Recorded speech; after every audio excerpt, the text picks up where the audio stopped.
নমস্কার, কেমন আছেন সবাই?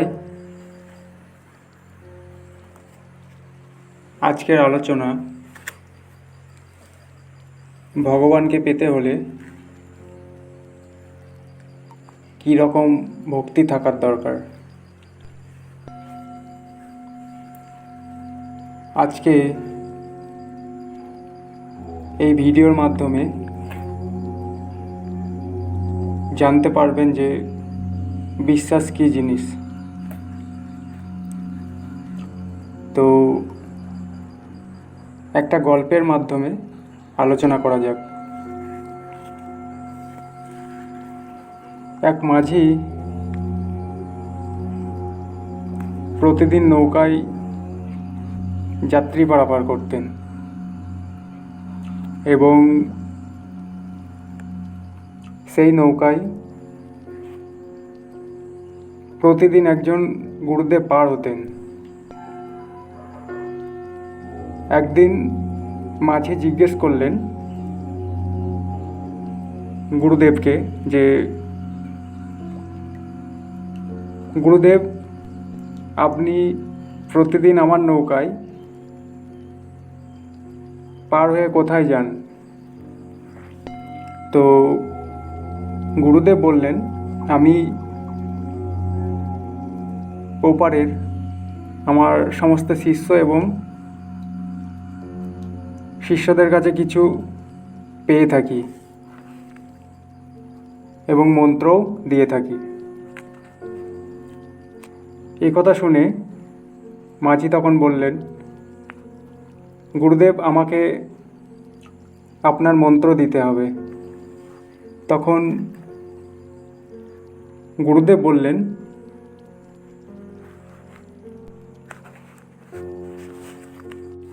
তখন এই কথা শুনে গুরুদেব দেখলেন এই মাঝিকে যদি আমি মন্ত্র দিই আর এই কথা যদি আমার শিষ্যরা শোনে, তাহলে আমার শিষ্যরা আমাকে আর কেউ ডাকবে না। তাই গুরুদেব মাঝিকে বললেন যে একটা ভালো দিন দেখে তারপর তোকে আমি বলবো।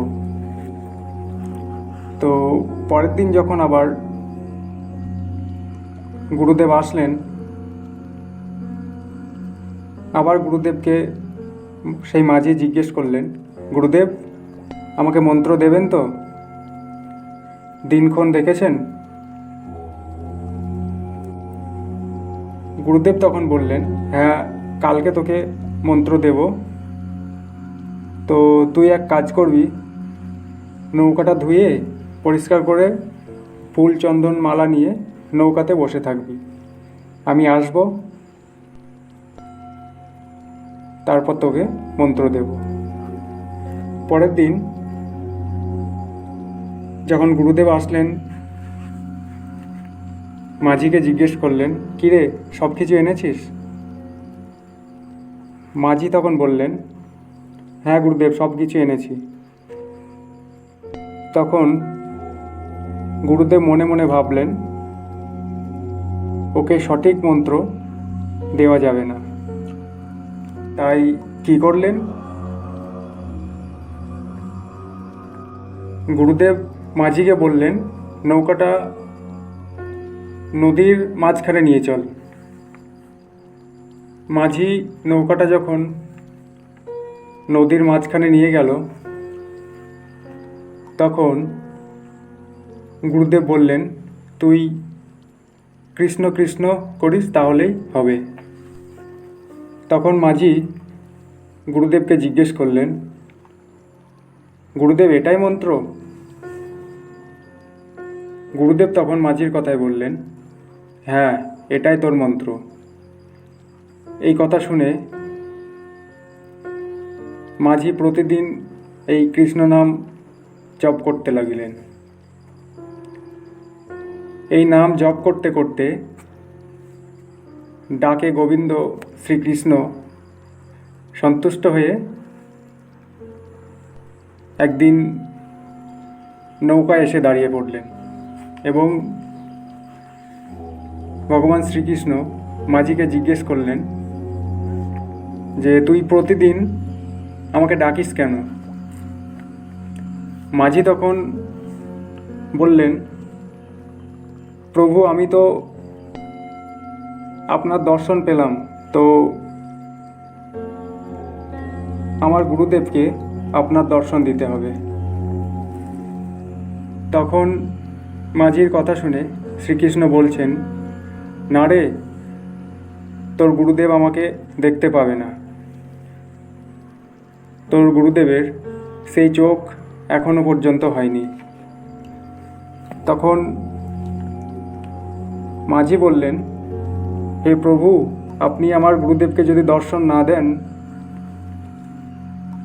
তাহলে আমি গুরুদেবের কাছে অবিশ্বাসী হয়ে যাব। সেই কথা শুনে শ্রীকৃষ্ণ বললেন, ঠিক আছে, কালকে তোর গুরুদেবকে আসতে বল। পরের দিন গুরুদেব যখন আসেন,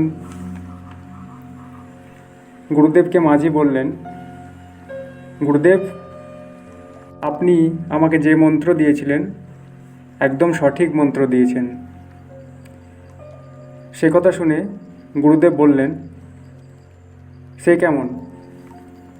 মাঝি বললেন, আপনার মন্ত্র জপ করে আমি গোবিন্দ দর্শন করতে পেরেছি। তখন গুরুদেব বললেন, ধুর বোকা, তুই গোবিন্দ দর্শন কোথা থেকে করবি? তখন মাঝি বললেন, আপনার বিশ্বাস হচ্ছে না? আমি আপনাকে কালকে দেখিয়ে দেব। তো গুরুদেব তখন বললেন, ঠিক আছে, তাহলে কালকে দেখাবি। মাঝি বললেন, ঠিক আছে, কালকে আমি আপনাকে গোবিন্দ দর্শন করাবো, তো কালকে আপনি আসবেন। পরের দিন আবার মাঝি কী করলেন, গুরুদেব আসার পর মাঝি গোবিন্দ নাম জপ করতে করতে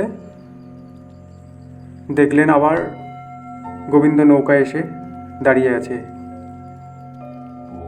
গোবিন্দ মাঝিকে জিজ্ঞেস করলেন, কী রে, আবার তুই ডাকছিস কেন?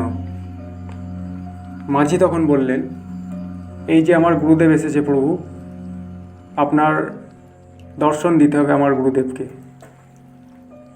গোবিন্দ তখন বললেন, তোর গুরুদেব এই চর্মচোখে আমাকে দেখতে পাবে না, তবে হ্যাঁ, দেখতে পাবে।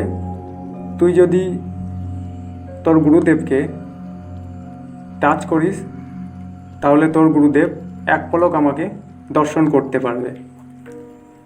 তখন মাঝি গুরুদেবকে বললেন, গুরুদেব, আপনি আমার কাছে আসুন। তারপর মাঝি যখন গুরুদেবের হাত ধরে তখন গুরুদেব এক পলক ঈশ্বর দর্শন করে অজ্ঞান হয়ে যায়। তারপর মাঝি কী করলেন, গুরুদেবকে মাথায় জল টল দিয়ে বসালেন। তারপর গুরুদেব বললেন মাঝিকে যে আজ থেকে তুই আমার গুরু, আমি তোর শিষ্য। তোর এই ভক্তির কাছে আমি হেরে গেলাম। তাহলে আপনারা নিশ্চয় বুঝতে পারলেন এই ভিডিওর মাধ্যমে যে ঈশ্বরকে পেতে গেলে আমাদের কীরকম ভক্তি থাকার দরকার। আজকের ভিডিও আমরা এখানেই শেষ করছি। সবাই ভালো থাকবেন, সুস্থ থাকবেন। নমস্কার।